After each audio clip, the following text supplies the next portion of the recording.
What's going on, everybody? Welcome to another edition of the Crazy Face Uno podcast, where everyone has a story and everyone's story matters. What's your story? As always, I'm your host, Shane McNeely, and boy, are you in for a treat today.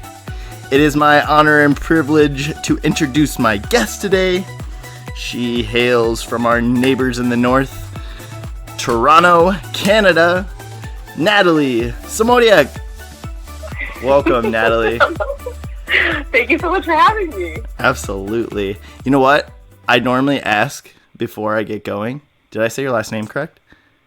You did. You honestly, Yes. I was on pins and needles, being like, "Oh, is he going to say it right?" But you nailed it. You did very well. I naturally want to go to act like Semotiuk, but it's a U. Yeah. And But honestly, there have been so many variations over the years. At least you didn't say Semotiuk, which I have gotten. Oh, and, man, that's not rough. Puke, that makes me want to puke a little bit. Yeah. No. Natalie, we were chatting a little bit beforehand. We had to get going into this just so that we didn't lose any good conversation here. But didn't give away all the good stories. I know. Yeah, seriously. We, like so many of my guests so far, we met at Invisible Children. We were roadies. We traveled around the country and did that together, and we continued to work there, after that as well. We were talking, I had so many these little flashbacks, these little images of our friendship and our relationship as we went. We came in together, didn't we? Fall 2010? We did. Yeah. Oh, no. Wait, you came in fall 2010? Yeah. Oh my God, you've been there forever. I only came in the winter of 2011. No. So, Really? I know. I have such a big presence that makes you think that I've been there. I thought you were there. Yeah. Truly. Yeah, I came in on the Congo tour. Huh. Okay. Yeah, I was. Yeah. Which is crazy. I didn't realize you had been there for that long. Yeah. Fall 2010. Yep. Yeah, and I was with Dan. Wow. Dan Krosner was one of my teammates from the beginning. Do you remember Annie Long? Yeah. And Yeah. And Elise Benusa? Oh my God. That was my first team. Yes. With Aol, Irene, and Monica. Such a fun team. Yeah. Oh my God. Yeah, that was my roadie team, my first roadie team. I'm working on getting those three on here too. I haven't had them on yet. Oh yeah, so. you have. Dan Krosner has to do Yeah, he's got a wedding. He's got some stuff going on, but next couple weeks we'll have Dan Krosner on. He's gonna be so fun. And that's what's crazy. It's just like you and I were saying, that it literally feels like it was yesterday. Yeah. I know it's been so long, but it feels like it was yesterday. Yeah. Yeah, and I go back and forth of it's interesting. I've got some theories, but a lot of people from Invisible Children are like, you know what? I don't really need to talk about those days. I'm in a good place and I don't really. And I find that really interesting. I'm fine with that, right? We don't have to talk about, we could talk about Invisible Children all day long and not say anything new and say all the same things. But for me, and I think it's the same for so many people, but it held such a, it still does. I mean, it holds a very large part of my life, and just a memorable, fundamental, foundational time of my life. And that period of time was like a unicorn. It is literally like a mythical creature that all these extraordinary young people could come together to support a cause that they all full-heartedly believed in. That is a beautiful expression of human experience. Absolutely. And to find so many people who had, came from very, very different backgrounds, so different, but then could all unite for something that they believed in, that was extraordinary. Yeah, and you just don't get those opportunities maybe ever. Like you said, it's unicorn. And just the man, we could pick things apart all day long as well. It's funny because we want to, we classically tell all the good things, I guess, and talk about how great it was. And, it was very hard as well. Oh, yeah. Lot of hard days, but it's so true. Like, it's just it was a great time of our life for sure. Yeah. And it's something like, I doubt that we will ever experience again. Like, to that degree, that level of, I don't know, like, I know. Just the magic that period of time was with everybody involved, like, that's rare. Yeah, very, it was just like the rare. Perfect concoction for greatness. Yeah. Yeah, it was great. It was awesome. Well, what are you up to nowadays? Yeah. Sorry, I cut you. I just cut you off. Talk about it. No, we could truly talk about it, but like, yeah. So why don't we pivot to now? Because it has been like, what, 8-9 years almost. Yeah, I left basically like right at the beginning, or like right at the end of 2012. So like winter 2012. So like 2013 I was done in 2013, January 2013, end of December 2012. See, that's the crazy thing is, I feel like I left right before really like things went crazy. Yeah.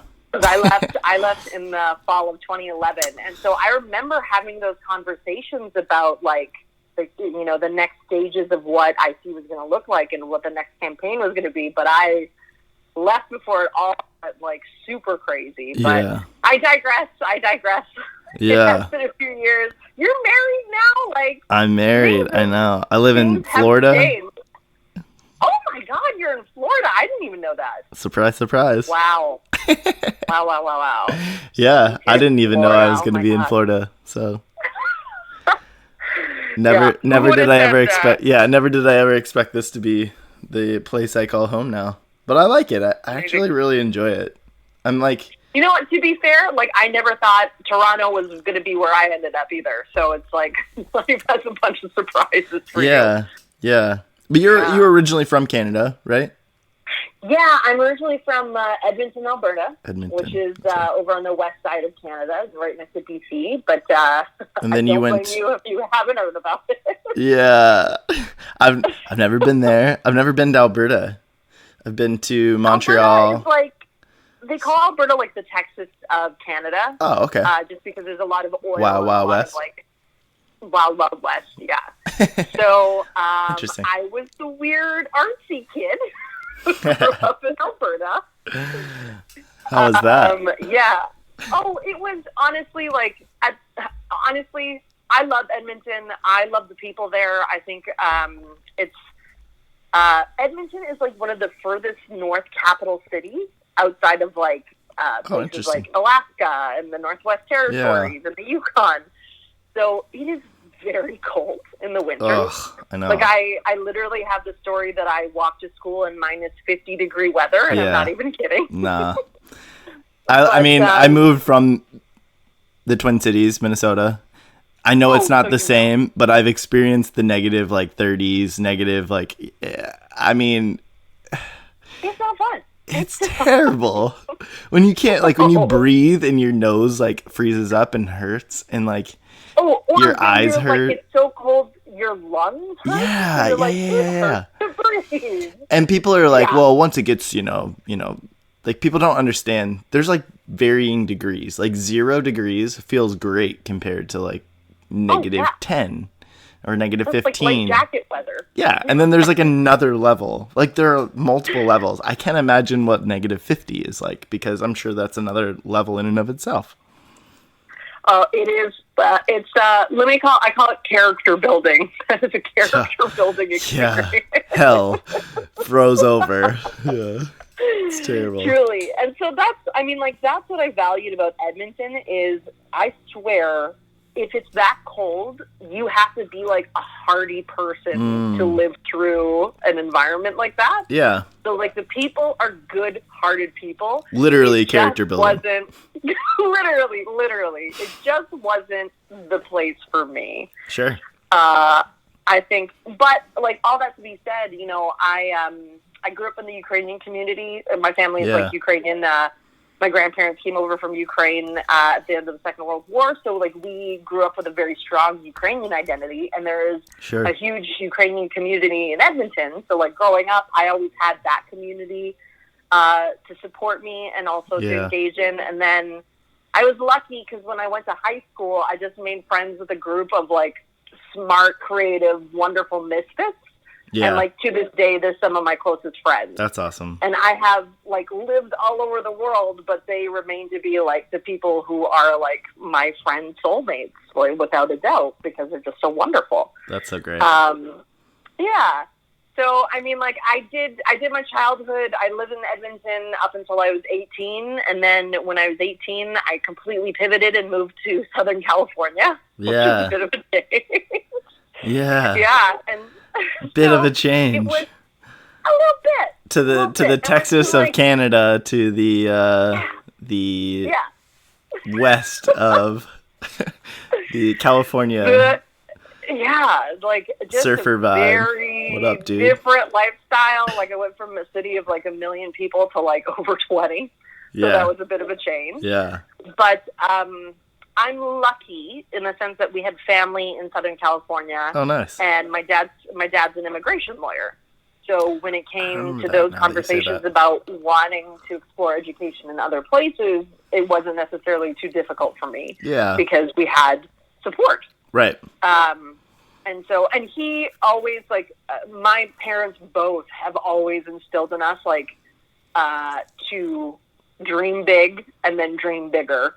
Yeah. To never settle and, like, go for the adventure. Yeah. And so when it was coming to that period of time in my life where I was thinking about furthering my education, I was actually terrified at the time about leaving Edmonton because everyone I knew was there. All my friends were there. Mm-hmm. And, like, I liked everybody that I hung out with, but I blame my parents. They put the voice in my ear to always be striving for something. But that's awesome. I think that's great. Yeah. And, like, and you're one that's, like, not afraid to get your hands dirty, too, you know? So it's, like, you're not, like, there's a difference, and this is something that I care about, and, like, I want to, like, strive to teach my kids as well. It's, like, go for it, you know? Go big. Yeah. Go big. Like, why not? Yeah. But you have to be willing to put in the work. Life. Yep. But you have to be willing to put in the work. You have to be willing to, like, buckle down and do the shitty things and the things you don't want to do to be able to do the things that you would like to do and, like, that make your heart sing.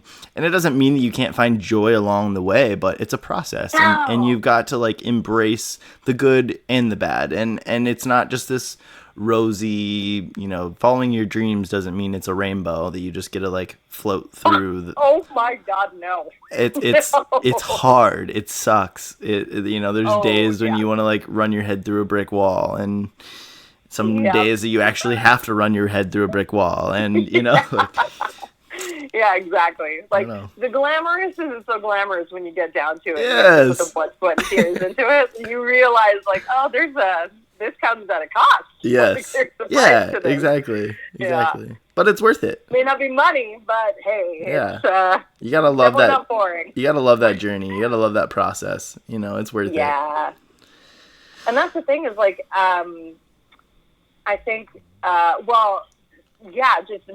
was really lucky when I first came down to California because I got to study. I'm an actor. I'm like many different. I'm an artist hyphenate, they call us. But back then, I was definitely an actor, and so I got to study at a acting conservatory program for a year. Yeah, and that's like the first time in my life where I really got to hold the concept in my hand that the world is bigger than Edmonton, Alberta. And the possibilities that are out there, and the opportunities that are out there, demand you to be courageous in the choices that you make. Yes, yes. And if anybody's listening and you haven't picked up on this yet in this podcast, like, go explore the world. Like, you're saying it exactly. I don't know. Like, I grew up in a small town, Indiana. Like, my whole family has. There's nothing wrong with it, right?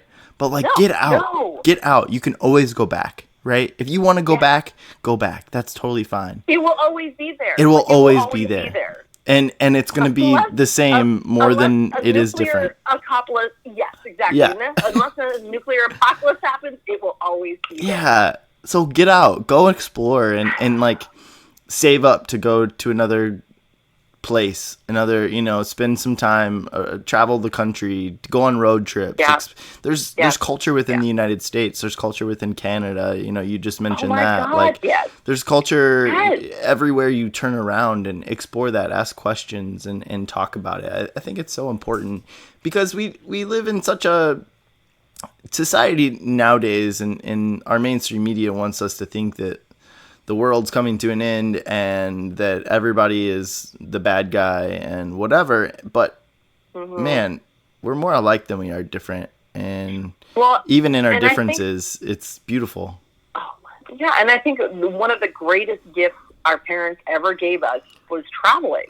From like a young age, they always took us to places where people were different than us. Like, we realized that, like, oh, this is the way of life here, and it's not any worse or better. It's just different, and like in the differences, you find the beauty. And unless you put yourself in situations where you are made to be uncomfortable, afraid, out of your comfort zone, you will learn to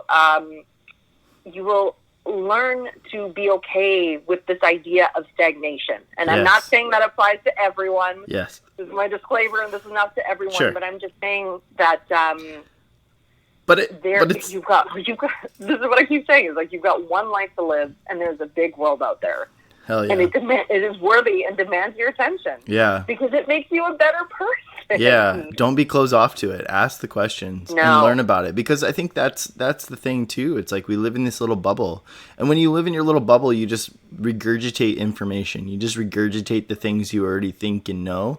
And when you start asking questions and you look at individuals and you go, I don't know that I agree with your lifestyle, whatever, but it doesn't matter, and I'm just genuinely interested. Tell me more about you. Well, exactly, you can learn about people. It doesn't mean you have to become that person, but it still requires you to learn about them and to understand them. And when we start to bridge that gap between this division, this like us versus them, we start to see the similarities, and like, well, man, I grew up in a small town. Natalie grew up in this small town, in Canada. What's the difference? I don't know. Like you start to learn these like little things about each other, and absolutely, we think of these things as such grandiose, different. Like, wow, I went to Canada, or, like I went to whatever. And you have these images of what these things are, or what people are, or what different groups and religious or political or whatever it is. It doesn't even matter. It's like, they're just things. They're just things. And I think the greatest thing that it gives us is lessons in compassion, because it makes you understand that no matter where you are, love looks the same, as well as suffering. Preach. So, love it. Woo. I mean, like, that's like, it's not gonna get better than that. That's pretty good. Like, we're 18 minutes in, and we're like, let's just wrap this shit up right now. Like, we're done. Like, we've covered it all. We've covered it all. Natalie. Oh my gosh. You're in Toronto now. You're working for, correct me if I'm wrong, you're working for the International Film Festival, Toronto International Film Festival? I do. In the summers, I work for the Toronto International Film Festival for their Rising Stars program, which is... yeah, go on. So, for those of you who are not familiar, which if you are, you should become, because it's pretty awesome. It's a program that was designed in 2011 to highlight upcoming actors that basically that we think are like the next big thing. Cool. To highlight the next generation of acting talent that's really going to pave the way for future generations, and choices of projects that they make, and the activists of the artists that they are, and who are really just out there to change the culture and hopefully make the world a better place. That's awesome. And you're in charge of the like Toronto Profiles project. Is that associated with that? So no, that actually came as a result of my working with the Rising Stars program is that I realized... Dang, girl, kicking ass, taking names. I see you. That's it. I don't sleep. That's not true. I sleep a lot. It's the only way I can do what I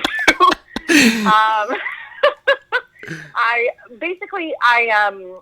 When after all of my like Southern California adventures ended, I moved back to Toronto. Yeah. I had never lived in Toronto before because my family was from Edmonton. But in the time that I was living in California, my parents decided to move to Toronto. And so when my time at Invisible Children came to an end, I was kind of like looking at what stage to do next. I just graduated from University of Southern California. And so now I was like, I have to make some adult choices now. So I couldn't stay in the States anymore because basically my student visas had run out. So I was like, well, I think I have to go back home. Back to the motherland. I didn't want to go to Edmonton. I did not want to go back to Edmonton. And I was like, well, Toronto, never lived there. It's not the capital city of Canada, but it's like the biggest city of Canada. Yeah. And Drake lives here. So. Boom. What else do you need? What else do I need? JK. He is a beloved Canadian treasure, but not the reason why. But yeah, so I moved here, and it's funny because towards the end of my experience of Visible Children, I was thinking about whether I wanted to stay on longer or if I wanted to go and explore other things. And it's the $1 million question. The $1 million question. Do you want to stay in Utopia, or do you want to like venture out into the wilderness and see if you can find another unicorn? Definitely miss those California weather days. Yeah. Sunny days. 70 and sunny all day long, all year long. Every day. Yeah. Not bad. Especially now because I'm looking out the window and it's like gray and rainy here. So it's I still miss those days, and it's 85 and humid as hell right now. So. Yeah. How dare you?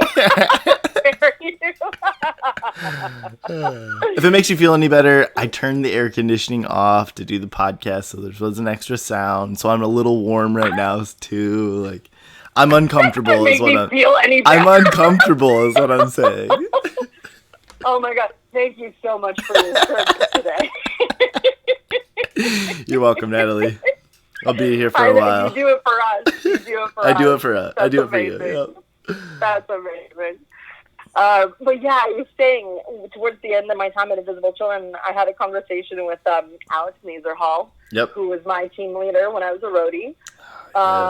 And I basically came, like, social justice forever and always will be a really important theme in my life, and it'll be something that I think I will always support till my dying breath. But I knew at that point, as I have throughout my entire life, that creativity has such an important place in my heart that I knew I had to go back and pursue other things, because it's just like, to be honest, it was a calling to something that was like more ancient and deeper than this corporeal body that I have. Sure. It just was something I knew that it's part of who you are. It just is. I knew I had to go back and pursue it, and I wasn't going to have the same amount of opportunity in the States as I would in Canada, just because immigration, to be an immigrant in the States means your options are very limited. It's not easy, and it's especially in the creative world, because it's like establishing. It's like establishing yourself is like what's important to that immigration process, and creative. And like, you gotta piece it together sometimes, and heck yeah. And like the sad thing is, a lot of people don't realize that if you were working as an immigrant in the States on like a work visa, you are tied to your job. Your job is the reason why you're there. So you can't be like, well, I don't like this job, so I'm going to explore a different opportunity and like find another job super easy, because your company basically has to sponsor you to let you be able to work there. And in order for that to happen, you have to show that there is no other American who is willing and able to do that job. So yes, it's a wonderful opportunity if you're able to do it, but then you are tied to your job. To that, period. So if you don't like your job, tough shit. It's a shitty position. Like, it's going to be difficult for you. Yeah. So I just knew that was going to be a challenge for me. So I decided to come back to Toronto. And when I came here, I took stock of the fact of, like, what opportunities I knew existed within Toronto. And, of course, the Toronto International Film Festival was, like, high up on the list. Yeah. Because it's a world-renowned festival. It certainly has grown to be that within, the last couple of years. And I just knew when I moved here, I was like, I'm going to work for TIFF someday. It's not a question of if, but when. That's so cool. That's awesome. Yeah, and I mean, like, here's, like, the non-glamorous part of the story. I did work for TIFF, but I worked for their assistant manager position for their cinemas department. Sure. So it was, like, scheduling ushers. It was, like, a lot of that administrative work. Like you said, unglamorous. Yeah, exactly. Yeah. Like, you're the one who's, like, making shift schedules and, like, taking inventory of radios. It's not, like, super sexy work. Yeah. You get to throw the name around, but it's not glamorous. Yeah, exactly. Yeah. And so I worked there for about 14 months, and I realized, I think that while I was grateful for the experience, and it was, it was a full-time job, I was there at 9 to 5. Well, not really, but I was there for the hours that I was supposed to work, and then something was missing again. Something was missing, and I realized like this isn't what I signed up for. I signed up here because I wanted to explore my creativity, my creative options. Yeah. And so I ended up applying for grad school for a Master's of Fine Arts in Theater and Acting, and I got in, which was bonkers because I was like, "Whoa, apply, and I'll see what happens." But there's like no shot in hell that I actually get in. Because I've done like a bunch of like school theater, but I haven't been like a working actor. Right. And then I got in, to my chagrin. I was like, I don't know how that happened. And that was at York University? And that was at York University, yeah. And that was a 2-year program. And oh my God, am I glad that I went, because no education program I think is perfect, but some of the teachers that I had there, particularly one, David Smuckler, was unlike any professor I've ever had in my life, where he genuinely cared. He just genuinely cared from step 1 to like step Z. Yeah. That's awesome. That's like the dream, is to have the person that like that genuine, authentic person. I just started, I'm almost done with it, but it's called Infinite Game by Simon Sinek. I don't know if you're familiar with him. He wrote a book called Start With Why, Leaders Eat Last. Start With Why is a marvelous book as well. But the Infinite Game is just talking about, if I boiled it down into like a couple words, it's like integrity and ethics within business. And essentially it's like doing it the right way. Like regardless of what the rule is or like what you're allowed to get away with, it's like do it the right way. Like you're in charge. Like you get to choose if you take advantage of that like loophole in the system, right? Like that like fucks people over.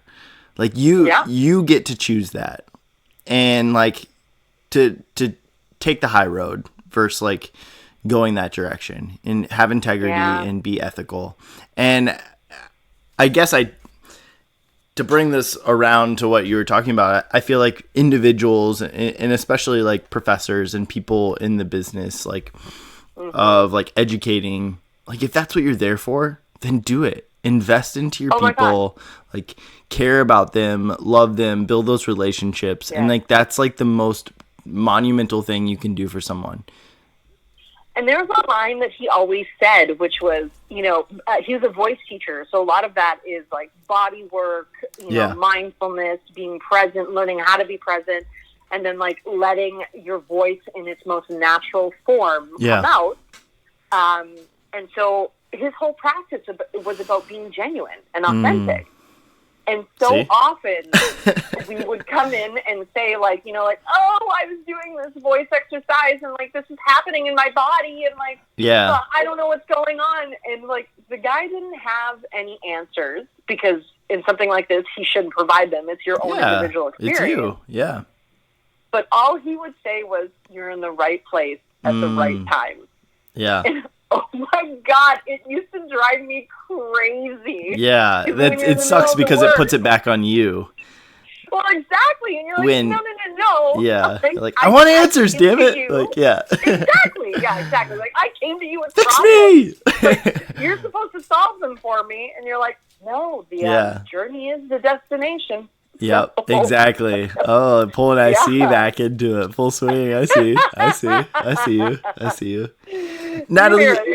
Natalie, we've touched on present day. If we're to go all the way back to childhood, and we've touched on that a little bit as well, like, how would you describe your childhood? Oh man, I had a great childhood. Like, I can only forever always be super grateful and express my gratitude at the childhood that I did have.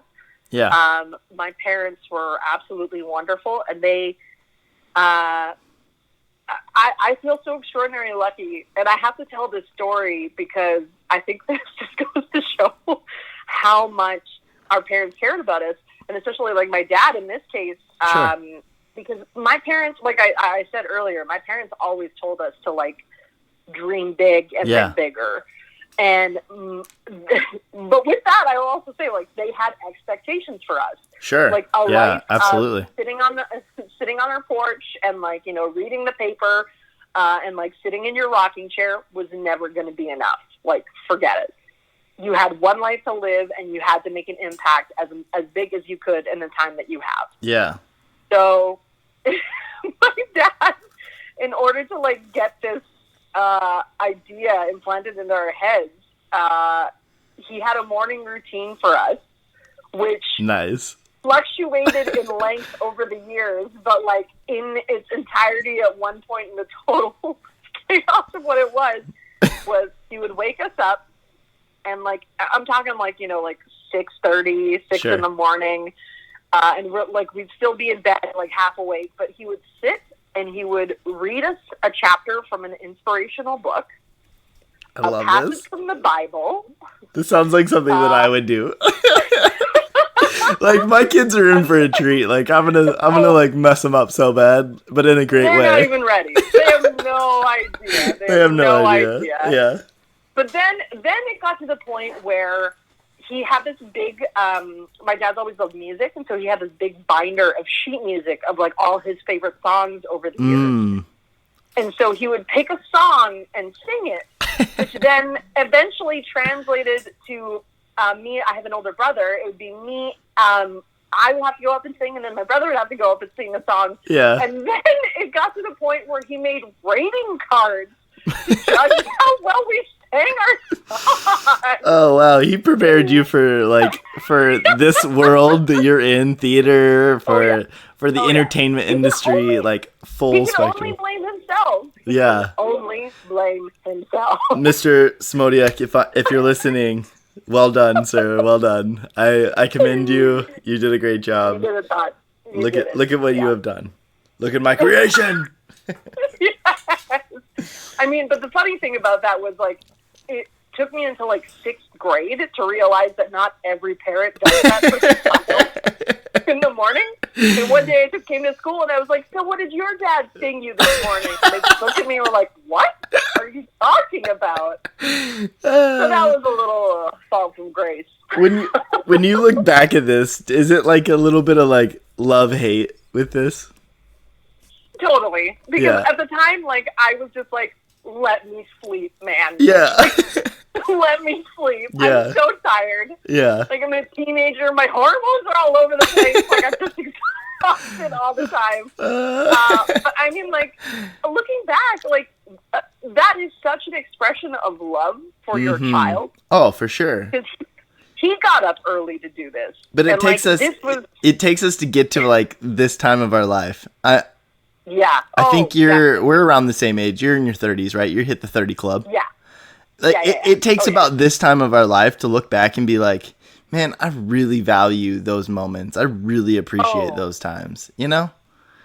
They are so treasured. And, like, it's even funny because I look back and I think about any time that I was, like, mean to my mom. And I'm like, I am just so, like, my mother is an angel, and any bad word I possibly could have said to her, I am, like, ashamed. Yeah. So deeply ashamed.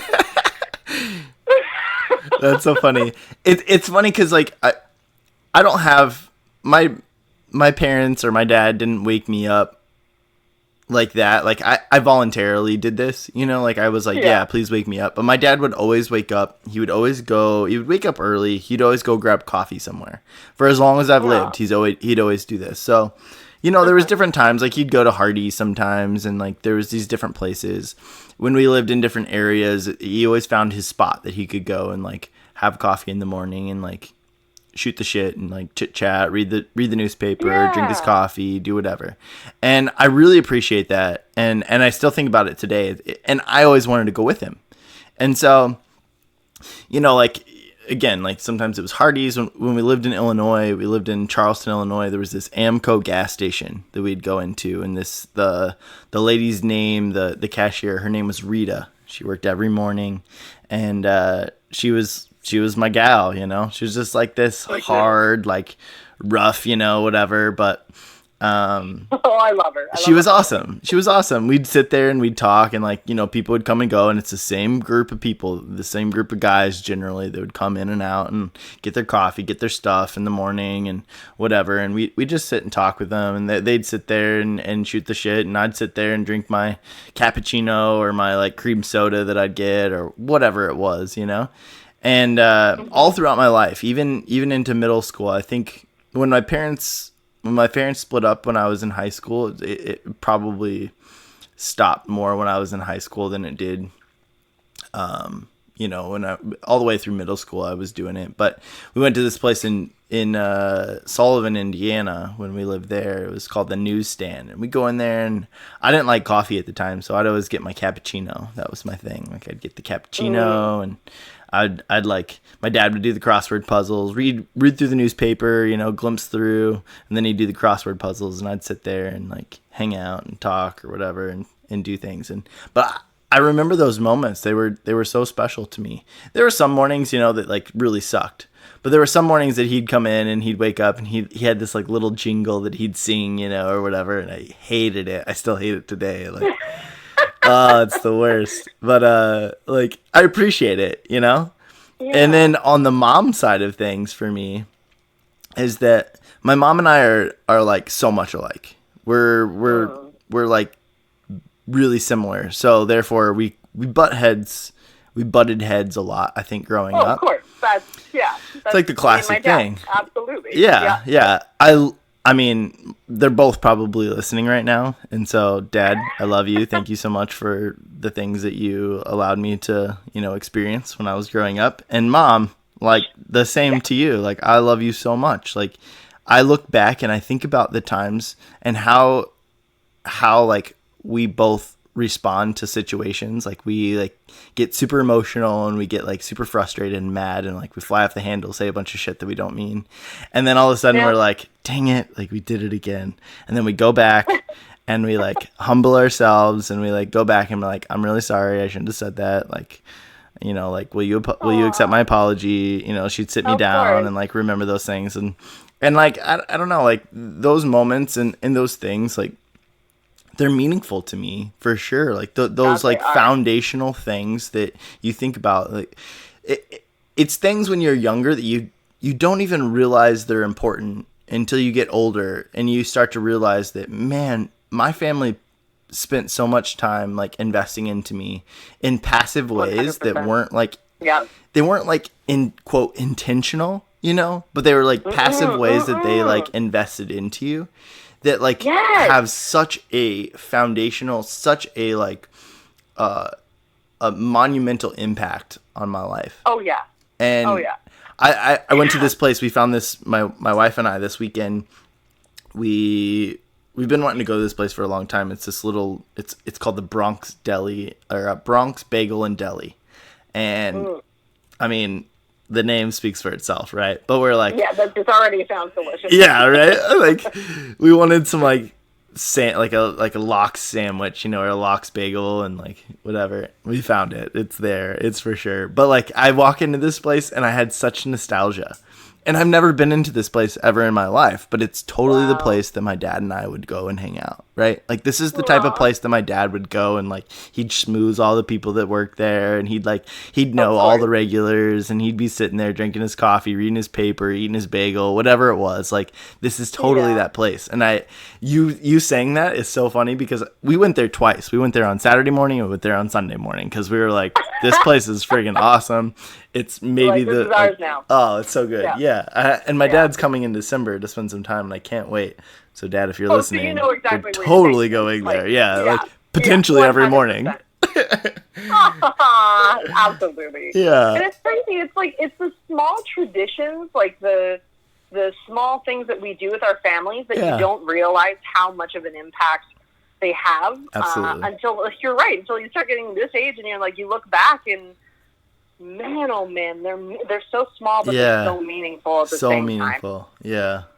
It's the small things. It's just those little things. Like, I'll never forget those moments. Like eating a frosting raisin, you know, the biscuit thing at Hardee's, or drinking my cream soda or my cappuccino or whatever it was, you know, at like the gas station or the newsstand. And I don't know, just sitting with my dad, like just remembering those times, and like going home, and Mom was still getting ready for work, and I'd go to work with Mom and hang out with her in her like classroom, because she worked in special education, and like hang out with her and her kids and her students, and like, I don't know, it's like foundational to who I am. It's like very much who I am today. That's true.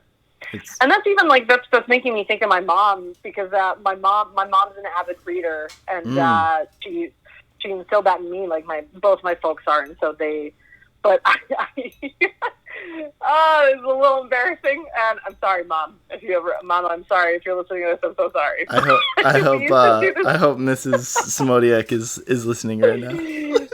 We used to do this thing where she and I would take a book, and my dad, which I call Tata in Ukrainian, my Tata would travel a lot, and so there was periods of time where it was just me and my mom, and we would go to the Starbucks that wasn't too far from our house, and she would have a book and I would have a book. And as I previously mentioned, I like my sleep. But she and I would go for like an afternoon. We would sit in those like two of those big comfy chairs that they had at Starbucks, and we would read, and then like I'd look over and she'd be like passed out napping. And so I'd be like, okay, great. So I'd keep reading, and then she'd kind of wake up, and when she woke up, I would pass out and I would take a nap. And then it like we got to the point where we just both napped in the chairs. That's awesome. I love that. And so those are like the best afternoons. They were just so wonderful and like such a good time. We were doing nothing, but at the same time, like everything. We would leave. We would just like leave chuckling to ourselves, being like, we just went there to make the Starbucks people watch us nap. It's different though when you leave your house and you go somewhere. It's like different. There's like a feeling. It like evokes this like more concentration, even if you do sleep. I don't know. What kind of books would you guys read when you were there?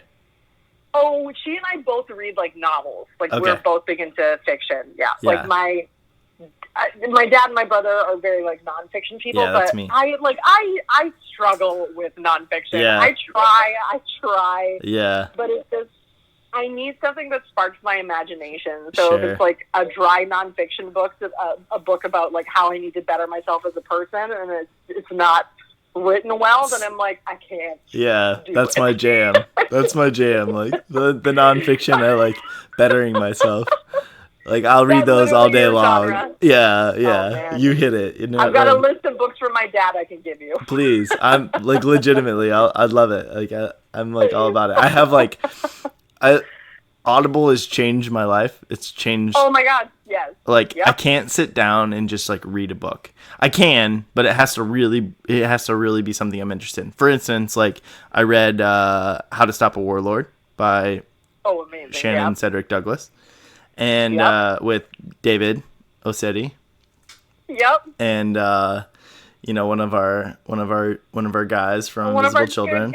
And so much about Invisible Children. It's, oh my gosh, it's so good. Definitely highly recommend. That one I'm gonna have to read. Get ready for Nostalgia Central, because like you'll remember those like all staff meetings with those different conversations and like those different like reports, But then she gives maybe even a little bit more information in the book than we got in the in the staff meetings. Like they gave us pretty in depth, like, but high level at the same time. And so you'll recognize some of those like conversations, like for sure. But yeah, it's great. I couldn't sit it down. It was really good. Yeah. But Audible's changed the game for me, and so I have like just under 200 like different books in my like library that I've bought. I mean, I just started with Audible not too long ago, so it's not at that level, but like you've given me something to aspire to. Yeah, well, just wait till like Black Friday, and they have like the best deals on Black Friday. So like those are the times when I go in, I'm like, oh, if it's a book under $5 that I'm interested in reading, I'm like, buy. Like, oh, $2, $3 for a book, like heck yeah, exactly. I'll buy that. I'll get to it eventually, one of these days. I know, that's the sad thing, is like how many books I actually have on my shelf that I haven't read yet. Exactly. Yeah. Yeah. I just keep going back, and then I'll go back and be like, oh, I'm ready to listen to this one, I have like 3 books going right now, so it's like, that's amazing. Yeah, it's great. Yeah. It's like, it's changed the game for me though, like legitimately. I love to read, I love to listen. Like that's kind of how I start my day off usually, is I put on now you're gonna have to go to Audible and ask for a sponsorship, because this is like seriously we're Audible. Both sharing our love for Audible. Listen up. I'm all about you. I listen to 3 books at a time, and I have like 200. Yeah. Like I will sponsor you. I will sing your praises. I start my day off every day with an Audible book. I listen for about 20 to 30 minutes. I do it while I'm getting ready in the day. It's great. There you go. Audible. I'm your man. Audible, come talk to me. I'm ready. I'm going to tag Audible in this post. Yeah, you better. Yeah. Audible, we're a fan. If you also want to come in and sponsor the Toronto Profiles Project, we're happy to explore opportunities there as well. Listen, look at this. Look at this, Audible. It's a 2-for-1. It's a 2-for-1 deal. 2-for-1 deal. Slam dunk? Man. I think so. Yeah. I won't ask for much, but, give them all the extra. I won't ask for much. I just want a little bit, Just help a brother out. Just help a brother out. We got good numbers. We got good analytics. Give me a call. Yes. Numbers in the bio. All right? Give me a ring. Whoa. So funny. Natalie, when you were growing up, what did you say you wanted to be when you grew up? I always said I wanted to be an actor. Actually, that's not true. When I was in 6th grade, I said I wanted to be a psychiatrist. Yeah. But a little bit of both, probably. Truly, I think it's because I've always been fascinated by human nature. I've been fascinated by psychology. I've been fascinated. Majority of what acting is learning what makes people tick. I was going to say they mix more than you would think. 100%, 100%, and that's. I think that's always been something that has been of interest to me. It's always fascinated me about the way people function and the choices they do make, and just how much circumstance and family history is tied into that. It's all part and parcel. And I think the thing I loved about acting was you got to build a person, not necessarily from the ground up, but I watched Meryl Streep say this in an interview once, so I'm giving credit to Meryl. Good old Meryl. But good old Meryl, where how she approaches a character is she doesn't necessarily try and make a new character, but she tries to find the aspects of that character that exists within her and then turn it up. Yeah. And I think that is, for any actors listening, I think that's exactly what you need to do. Yeah, that makes you don't sense. necessarily have to be, Marlon Brando and or Daniel Day-Lewis or even Jared Leto for disdain in terms of like being a method actor. Yeah. But you just have to find the aspects, because it doesn't matter who the character is. Like, we could be the most pure hero or the most villain of villain. Yeah. Everything that exists within those characters exists within us. And it's just circumstance and life that shapes the path that we end up going on. Well, not to digress, but isn't that kind of the argument for the Joker? Yeah. Like 100%. Like, I've heard, I haven't seen it yet. I want to see it. My wife's not super interested, so it's hard. It's hard. I know that we'll like it, but it is. It's, oh my God, it's he's going to win, or like he's going to be nominated for an Oscar within the first couple of frames of that movie. Of course. Like, without a doubt. Yeah. But like, I feel like everything I've heard, and like I've heard both sides, I've heard the arguments of being like, oh, I can't believe like people would, whatever, like this just gives people ideas, blah, blah, blah. But it's that whole concept of like, that's what's within us already. Like it's something that like exists, and it's almost an argument against what exists inside of us, of like holding ourselves accountable in some ways, or there's a great line from Mindhunter, and I'm gonna screw it up because it's but if you haven't watched Mindhunter, it's an extraordinary show. It's about the origin of using basically psychological practices within the it's a Netflix original, FBI. right? Yeah, Netflix original, Jonathan Groff. It's an incredible show, but it's about basically serial killers. Yeah. And they have a line in there somewhere that says, like, basically, crime starts to... Oh, shoot, I wish I had this off the top of my head. But crime starts to get to the level in which the society breeds it. So if, violent crimes start to happen, it's because society has gotten to a point where it's allowed that to happen. Yeah. And so, like, I do get this whole debate about this movie in terms of like, well, this is glorifying violence in a way that's, making it. Yeah. I can hear the argument.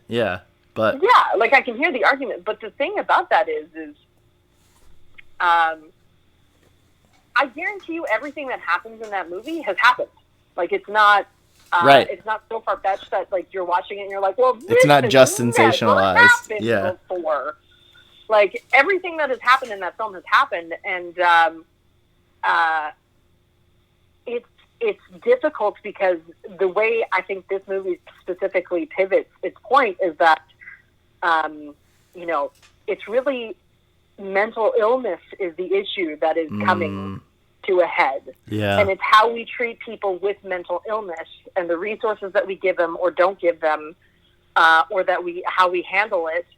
And that's really what the issue is. And it's not to justify, any violent acts that happen, but it's really, I think people who are making this argument that it just glorifies violence aren't willing to necessarily ask the deeper questions of, well, exactly.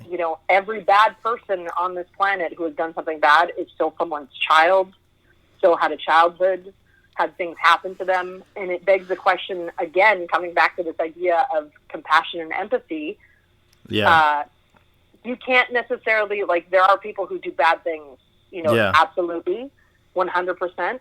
But we always have to remember this basic human level of compassion when we look at any circumstance. Because what's the line, again, that they used to say at IC? Be kind to everyone that you meet, for they're all fighting a battle that you may not know about. Exactly. Well, and that's honestly, like, exactly what you said is what I'm trying to create here. It's this, no matter where we're at, and I like to bring the positive side of things, like, I think that, most people that I've had on here probably aren't where they want to be in life necessarily, and are very humble about those things. But at the same time, I think that I personally, a theme that keeps coming up, one, in my own life, and two, just in I see in other people's story, is perspective of how other people see you, you know? Like, I look at you, Natalie, I look at, like, my other guests, and I'm like, man, they're like, they're embodying this life, this beautiful life that they're getting to live, and it's beautiful. And everything seems so perfect and awesome. And I, you know, I understand that, like, it's not. That it's not, but, right? I totally understand, but it is not. Like, even in my own circumstances, like, I work this glamorous job in the summer where I'm working with, you know, the rising stars, and I get to meet celebrities, and I work at this festival that is, you know, but it's hard work. But people don't understand, like, the sacrifices that you have to give to work a position like that, and that goes across almost everyone who works at that festival. Is like, it's not 9 to 5. Right. It's, you know, like, it's, you're there until the work gets done, and sometimes that's like 1 or 2 in the morning. Exactly. And so, but that's the part that I want to bring out, right? Like, that's the story that I want to tell. I want to tell the story of the real human being of like, when you look back. It's why I'm going through, you know, I told you, and for my listeners, that if you've listened this far in here, you're going to get a little glimpse into Crazy Face Uno for the next, you know, foreseeable future. Is I want to bring the story. We're talking about childhood. We get stories that come out through childhood that tells kind of who you are as an individual, but going back into time. And this has always been kind of what I've wanted to do. I just been haphazard about doing it. And so, but like telling the true story of finding these commonalities, right? Like, you and I just talked about the things that, like, man, we really appreciate about our mom and our dad, you know, our mother and father, of the things that we got to appreciate growing up. And when you see those things, I guarantee you, even if you didn't have a loving, supporting family, there are things that you can look back on and be like, man, this is something, maybe it's something that you, like, want to do with your children someday, or you want to do for your life someday, or whatever it is, you can relate it back to yourself, and you can see the positive side of things. I want a positive storytelling that allows you to see, like, hey, look, this person is humble, and this is where you're at right now, right? Like, people are going to look at your position, look at your job, look at what you're doing, and, like, elevate you and put you on this pedestal. And 100%. Regardless of whether you feel that you're there or not, other people think you are. And it's the same. Well, it's the same for a lot of different places. That's one thing I do want to interject with is, and I think this is important in the sense of, there is no arrival point. Exactly. There should never be a point in your life where you're like, oh, I've made it. No, your entire life is about becoming better, always keeping yourself open to the things that are available to you, challenging yourself, you know, because really, like, death isn't the opposite of life, it's complacency. Yes. You become complacent, like, you become stale and we're just wrapping things up already. Like, come on, like, we've done this twice already. Like, we could just these are ending remarks. Gosh, these are show stealers. Gosh, but it's true. It's so true. I completely agree. On a bumper sticker, I would. It's complacency. You can't. You got to keep going, and it's so hard. Even I'm a driven person, and I find myself, like, falling back into those traps of complacency. You know, 100%. And I know that we all do. Oh, we do, and it's hilarious even that I'm bringing it up, because this morning, like, I'm literally, because here's like the honest truth of it is, like, I work for TIFF in the summers. Yeah. But up until that point in the summer, I'm freelancing, or, like, I'm trying to find another job and trying to find another gig, which is exactly the spot where I'm in right now. Exhausting, like, humiliating. It's humbling because it's rejection. It's the worst. It's the worst. So, like, I do, sure. Like, I've got this period of time in my life that's super glamorous and fun, but for the rest of the year, like, it's me hustling. It's me still hitting the pavement. It's still me trying to make connections. It's still, you know, like, it's never done. The work is always there. Right. It's exhausting. But even look at the people that maybe we even think that are, quote, on the top, you know, like a Jimmy Fallon, right? Like, there's no higher position than that in the comedy, like, entertainment world, really, right? But that dude works his ass off. And here's what I'll say, like, I have been given an extraordinary place of privilege in being the producer of the Rising Stars program and working for that program as long as I have, because I have seen what it actually takes to get to that level of fame and celebrity. And I'll tell you right now, unless your heart is full on 100% in it, it's not worth it. Yep. Like the amount that you have to sacrifice, like, you know, even the idea of having like peace and time for yourself, like, see ya. You got to do the work. Yep. You got to do the work. And so it's really like what it's, I mean, it's funny. Like, you literally came at the exact right time for this podcast, because it's me now going and looking at my life. I've been working with this program for 5 years. Yeah. I was the producer for the past 3. And I've been in this place where I've been able to help accelerate other people's careers and really like give them opportunities that they wouldn't have otherwise. And like, oh my God, have I learned so much just by being in the room to help facilitate those conversations. Like, you know, they've gone through the Rising Stars program once in their life. I've gone through it 5 times. Yeah. 5 times. Yeah. So I have learned a lot. But what I'm now coming to the point in my life is, what do I want? Like, I've facilitated so much for other people, but like, I moved to Canada to, you know, find opportunities with my creativity. And like, now I have to look at the next chapter of my life and ask myself, what do I want? What dreams do I have that I want to pursue, and what steps do I have or do I need to take in order to get there? And so tell us, like, what do you want? What do you want, Natalie? I think, working at TIFF just helped me solidify how much I love film. It's the same reason that brought me to Invisible Children. Yeah. Because it all started with the documentary. And so like that storytelling brought me there. It's acting, everything I've done with acting in terms of film has been always there. And so like, I think film and I are in a bit of a relationship, but I think we need to take it a step further now. And is this when you say film, do you mean like acting, or do you mean No, I mean like producing on the other side. I mean like producing, directing. Hell, I'll still act in it if there's a good role for me. But and you know, this is actually on the acting side. Like I'm lucky that I've had like some measure of work as an actor. Like I just did the NyQuil commercial earlier this year. Oh, that's awesome. But and like I got this other stuff. Like I co-wrote a play that I produced and acted in with a colleague of mine from University, Tanya Elchuk, or from my MFA. And so, and I got an agent. Like everything, you know, was very by the book, and like I've been working at it. But what I've realized with all that is, at this point in my life, you know, like I went and got a master's. I'm classically trained, like as a Shakespearean actor, and then I graduated from my program, and I just was going out for auditions for like Buffalo Wild Wings, and you know, things like this, where I was like, I'm used to doing Shakespeare, and now I'm talking about how good these wings taste. Which, don't get me wrong, I'm grateful for the opportunity. Yeah.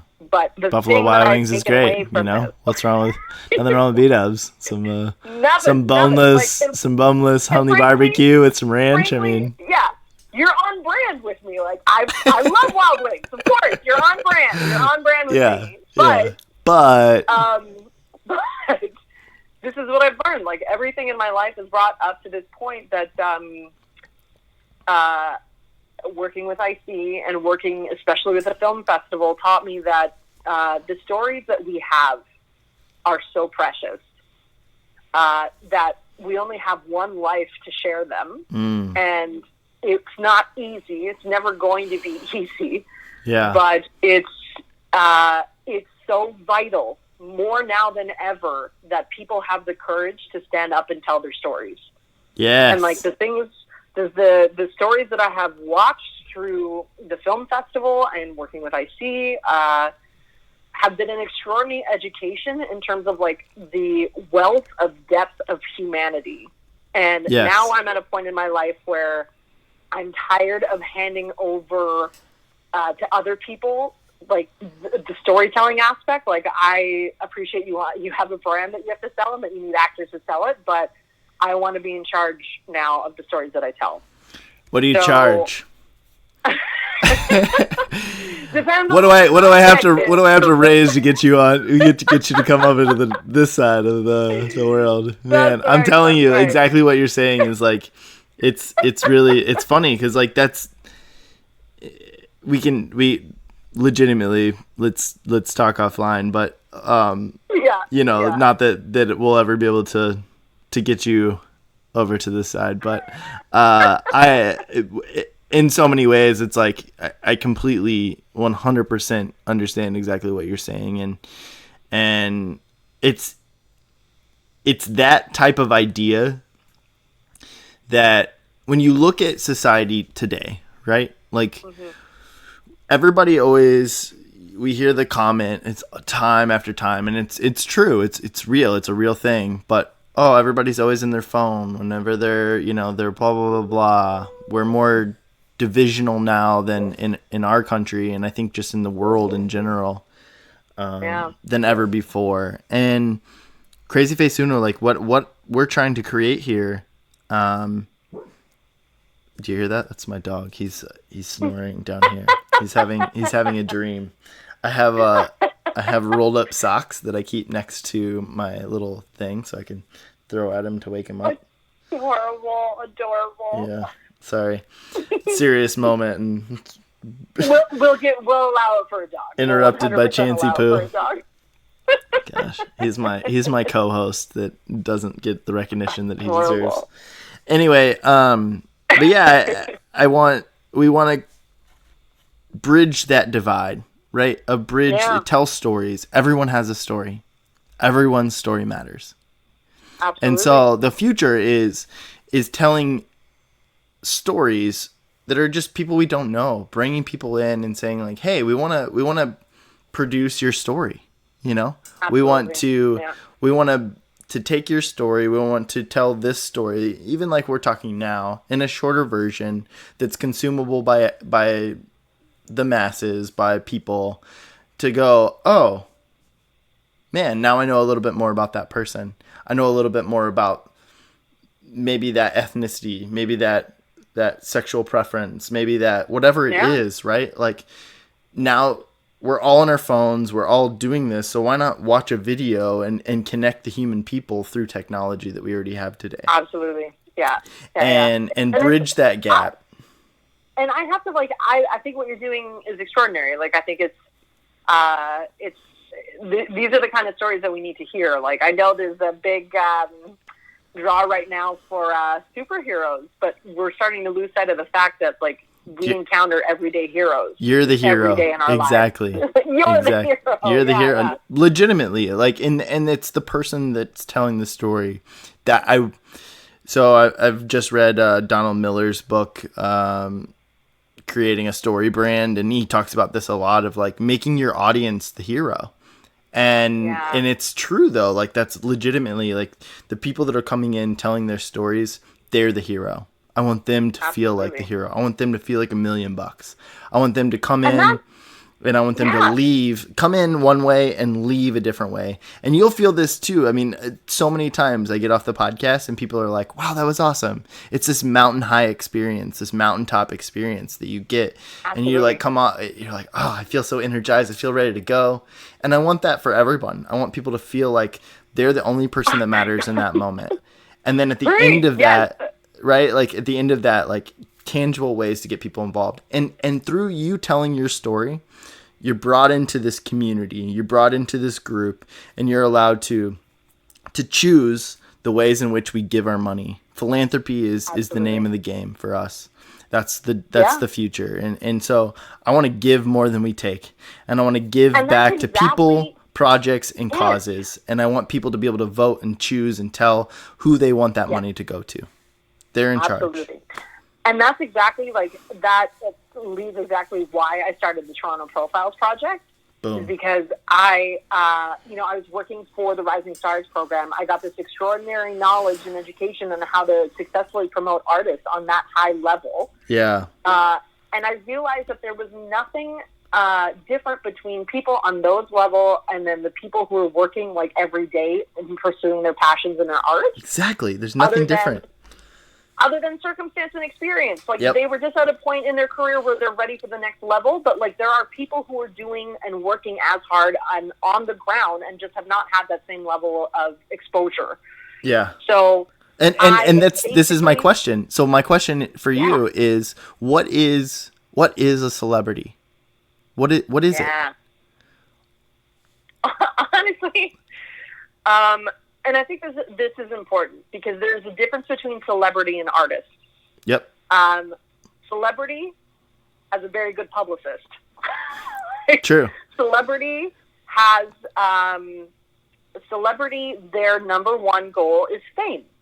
Right. And that's not necessarily true for all celebrities, because some celebrities are not, in fact, celebrities. They are artists, but they are put into the same arena as celebrities because their work has been that highly acknowledged or recognized. Yep. And that's exactly it right there. It's the recognized. That there's a large majority of people that see you and that know who you are. That if you go out in public, 100%. So there's these different levels, whatever you talk about, like C-list celebrity, B-list celebrity, A-list celebrity. The only thing you're talking about is the number of people that recognize you when you go out in public. Yeah. The number of people, that's it, period.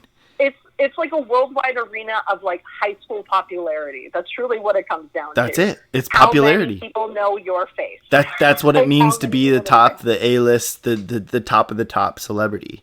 And you can be a, quote, celebrity. Maybe that's not even the right word, but you can have that fame. You can have that recognition. That's what it is. That's what you boil it down to. The only reason is because you have the voice, you have the vision, you have people that see you, and unfortunately, that popularity contest has influence. Yeah. And there are heroes, like I said, there are heroes just walking down the street that have a story to tell, that have the most beautiful story, that they work harder, they work hard as well. They just haven't had the opportunity. They're not in the spotlight. They're not doing the things that allow, that our, quote, modern day celebrities have the opportunity 100%. To do, to be on TV, to be in a commercial, to be on whatever, to have this fame and recognition. But it doesn't make them any less important. Their story matters, and who they are matters, and who they are as individuals is just as important as the next person. I'll tell you right now, in my experience with the actors and the artists that I've worked with, it's often the people who are fighting against that level of fame or recognition because they don't necessarily want to sacrifice their integrity with their artistic work in order to pursue, like, this idea of celebrity. Sure. That those are the ones who ultimately will become the tops of the tops. Yeah. Because above all, they don't sell themselves out. They value integrity. Integrity. All about integrity. Yeah. And it's hard. I'll tell you right now, like, I say this, but I also think it is extraordinarily important to know that you do have to learn how to pitch yourself, not necessarily how to sell yourself, but how to pitch who you are, what you value, what stories you want to tell. Yep. Because if you don't know the answers to those questions, people will try and fill them out for you. So... Yep. Especially in the case of actors, like, this whole idea of social media comes up and, like, well, do I need to be on social media? Do I need to do this or that? And here's what I'll always say is social media is an opportunity for you to express yourself as you are. Create your brand. To engage with your fan base, with your audience. Yep. The challenge is, if you don't do that and you get to a certain level, people will try and do it for you. Yep. They will develop things like fake accounts, or they will do things to put words in your mouth. Yep. And so what better way to control your own narrative than to own the space where that is possible? Yep. Generate your own brand. You get to be generate your own brand. You're the creator of your own brand. You get to be who you want to be. And unfortunately, people sell that out. Their integrity goes to, and that's where, but people sniff that out. People know when you're being inauthentic. But you know what? Well, and the challenge is, the bigger you get, the more people you have around you that whisper things in your ear. Yep. Yeah. Yep. Yep. Say that you should make this choice rather than this one, or this you should do this instead of this thing, and that gets harder and harder to remember to listen to that internal voice. Yeah. To trust your intuition that you have the right answers. Yeah. But that's where the work comes in. It's like the Taylor Swifts of, I mean, honestly, she's a great example of someone who's just stayed true to who she is. She hasn't sold her soul to be something she isn't. She's controlled her narrative every step of the way. Yep. And I think that attention and level to detail that's what's attractive. Yep. Because that means you're working with someone who knows what they want and is willing, knows what their boundaries are in order to get there. Joe Rogan, he's another one. He didn't give a shit. He just says what he wants. Yeah. He's created his own world. He's created his own environment, and he's created his own ecosystem that he's not fazed by the people, the outside community. Gary Vaynerchuk, Gary V. I don't know if you're familiar with him. He talks. He wrote a book called Crush It. I know you're not into those types of books, but it's all on. I'll still read them. Check that one out. It's a shorter one. It's talking about brands, creating your own brand. It's called Crushing It, and it's exactly what you were just talking about. Of man, you've got this chance, and in today's technology, in today's world, there's not a better time to create your own brand and create your own vision for who you want to be and what you want, and it's a way of marketing yourself, whatever industry you're in. It's a way to put yourself. I will say with all that comes a tremendous responsibility, which is you have to do work on yourself first to understand who you are and what you value before you start putting it out into the world. Yep. And you got to be willing to face the noise too, and that's been that's been one of the biggest struggles for me with this process of creating Crazy Face Uno, is of realizing, my family is very, especially my mom and that side of the family is very religious and very conservative Christian. And, I've gone away from that, and it hurts me sometimes to I've held back from communicating my thoughts and my beliefs and being in this platform. It doesn't allow that to happen. I have to be vulnerable and open and about it. And that's what I want to be, I don't edit, we talked about this. I don't edit this. This just goes out. So I can choose, when you edit things, not that this is the way it is every time, it just cleans things up sometimes. But when you edit things, it allows you to kind of filter yourself a little bit if you want to, you know? Yeah. And I'm not doing that. And so I'm not filtering myself. And unfortunately, Mom, if you're still listening, that's what you've gotten. But you get a glimpse into who I am and a glimpse into the person that I am. And, I've always lived away from my family for a really long time, since college. And my mom, when I started doing the podcast, she was like, I feel like I'm getting to relearn who you are all over again. Oh, that's so wonderful. And it's beautiful, right? And it's scary because some of it's I'm sorry, Mom, very vulnerable. This is who I am, this is it. Yeah, this is what I believe. This is what I don't believe. This is just the way it goes. But man, I'm not a lost cause. I love people. Brene Brown has taught us nothing. Vulnerability breeds vulnerability. That's Man. Right. That gal. Life-changing. Her book, Braving the Wilderness, is another one that is phenomenal if you haven't read that one. Seriously, Audible, you just need to come in as a sponsor. Audible, I got your back, I'm telling you. I will sing your praises. You have changed my world. Yep. So, yeah. But it's so funny that you say all this, because it's truly I do have to talk about this because it's so in line with what you're saying. I started this project called the Toronto Profiles Project with my brother, what we do I didn't know it was with your brother. That's cool. Yeah, let me tell you, it all started because last year around this time, my brother lives in New York, so I went to go visit him. And I had a conversation with him where it was I'm looking towards my future and I'm feeling lost. I don't know what to do. I don't know what steps to take. I feel like I've made momentum in some ways, but in some ways I'm just as, naive as when I started going into this industry. And he's a corporate real estate lawyer and is Nice. One of the smartest human beings on the planet. And he's also he's like my best friend. Like he knows me so well, and I know him so well that he just had this. He just asked me. He was like, "Well, what do you want to be doing?" Yeah. And I kind of waffled through this conversation of well, I have projects or ideas that I want to do, but I don't know. I never put it down on paper. And one thing that I've learned with working with the Rising Stars program is that I become very good at promoting artists in the right way. I just wish every artist had an opportunity to have a platform to tell people what they're about and what they're interested in. Yeah. And he just looked at me and said, there you go. Why don't we do that? There it is. Yeah.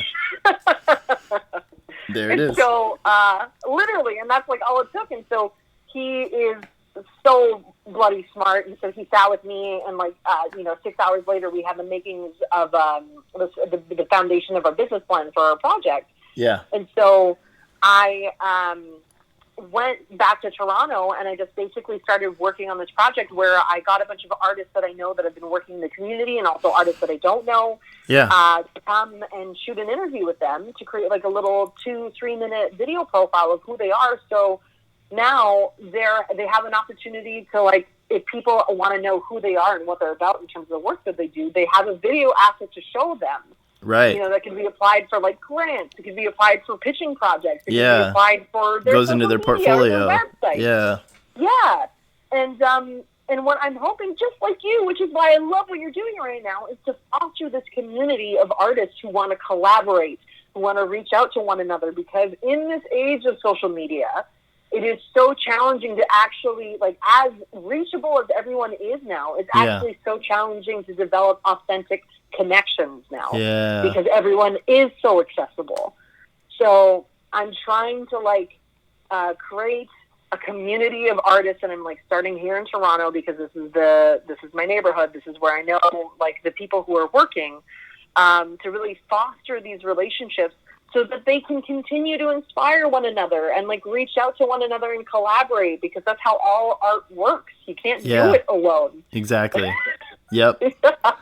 I know. And it's just, and that's and this is why I loved why you reached out and what you're doing is because you're doing the same thing in your community, which I think is so important. Yep. And that's what it started off with, was doing good and making a difference in our local and global community. That was that was the mission statement. And it's still holding true. It's just a deeper part of the mission statement now at verse that's the why we're doing it versus the the what, what are you doing? Well, the how. Everyone the how. Everyone has a story. Everyone's story matters. What's your story? Yeah. That's the meat and potatoes, and then the everything goes towards, at the end of the day, doing good and making a difference in our local and global community, and that's through people, projects, and causes. Because that's right. I don't want to limit myself to there are projects like yours, the Toronto Profiles projects. It's beautiful, it's awesome, it's amazing, it's doing good, it's making a difference, right? Certainly trying, man. Certainly trying. But it is. And so if I have the financial ability in the future to help a project like yours, why not? Why would I not want to do that? Exactly. Yeah. Yeah.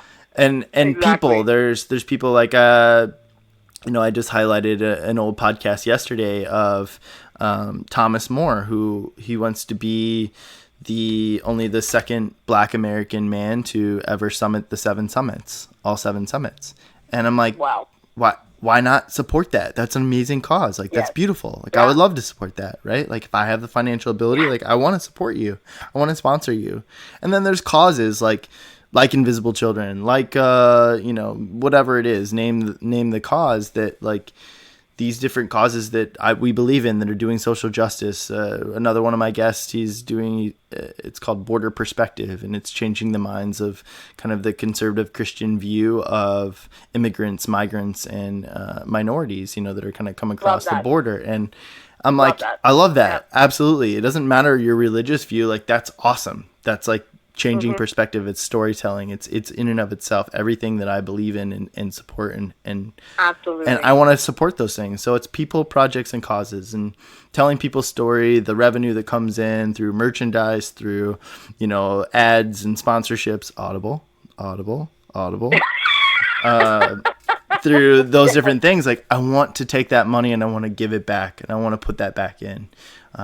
So it's so important. And that's, I think the other thing is people don't realize that, I had a manager at TIFF once tell me that, cause I told her that I wanted to be a filmmaker. I wanted to, share these stories and I had ideas for projects. And she literally said, well, have you said this out loud to anyone before? Right. Yeah. No. No, because she was the first person who actually asked me. Yeah. And on that professional setting. And she said, well, guess what? People aren't mind readers. So if you don't say it out loud, it's never going to manifest for you. Exactly. And I took that to heart. Savine Wong, thank you for your feedback because I've taken that to heart. And that's what I did with the Toronto Profiles Project is I asked them a question like, what is a project that you have to work on before you leave this earth? Yeah. Because I want them to develop the courage to say that out loud. Yep.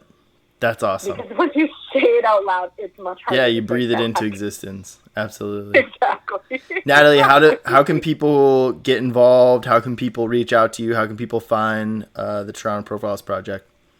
Absolutely. So we have a website. It's www.theprofilesproject.com.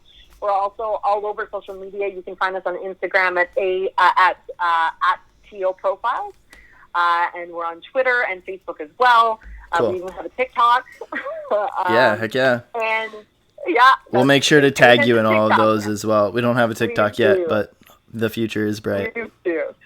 And then the other thing is I started a production company in 2018 called Courageous Heart Productions. Nice. So this is also where I'm going to be focusing on doing a lot of my other creative projects. And, hopefully there's going to be some short films and a feature film and maybe a limited series in the future. I'm breathing it into manifestation. Do it. Do it. You can also follow us at Courageous Heart Pro on Instagram or check out the website at cohepro.com. Cool. We'll make sure to tag you in those things as well. Yes, please. Awesome. Natalie, gosh, we could talk for another 4 hours, I swear. We truly could. And maybe we should eventually. Yes, Let's do this again. This is like standing on the parking ramp and just talking for hours. Exactly. Yes. Full circle. Our pre-conversation to the podcast. Coming full circle to the end. Absolutely.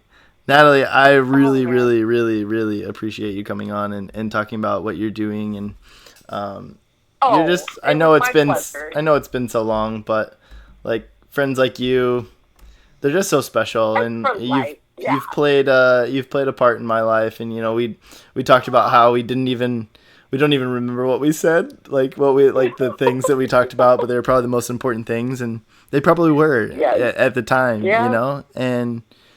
but I think that's what makes our friendship, and I think that's what makes relationships like ours so special, is that we've gone so long, and yet here we are, and we have the opportunity to catch up, and just like yesterday. Yeah. Yep. No, honestly, I'm so happy you reached out. It's such a good excuse to touch base with one another again. And I think what you're doing is so wonderful. Thank you. And again, only everybody listening, just keep on being a fan because Shane is doing some really important work right here. Thank you so much. I really appreciate that so much. Thank you, Natalie. Thank you. Thank you. I'm going to close this out here.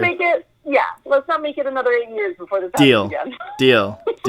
Yeah. And let's chat because you've got, we're going to keep chatting. I can tell you that. We got stuff to chat about. We got stuff to chat about, girl. Let me tell you.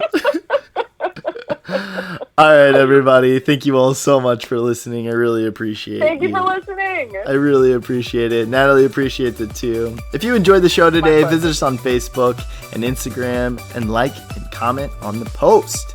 If you want to go above and beyond, get the word out. Share Crazy Face Uno podcast with your friends and your family, just with random strangers on the street. We're welcome to everyone. Please visit crazyfaceuno.com to buy our merchandise and donate. Your contribution helps us share more stories like Natalie's and stories just like yours. Appreciate you. We want to allow everyone, we want to allow people to empower, love, and celebrate people, projects, and causes. So we love you. We appreciate you. Thanks again for listening. Peace.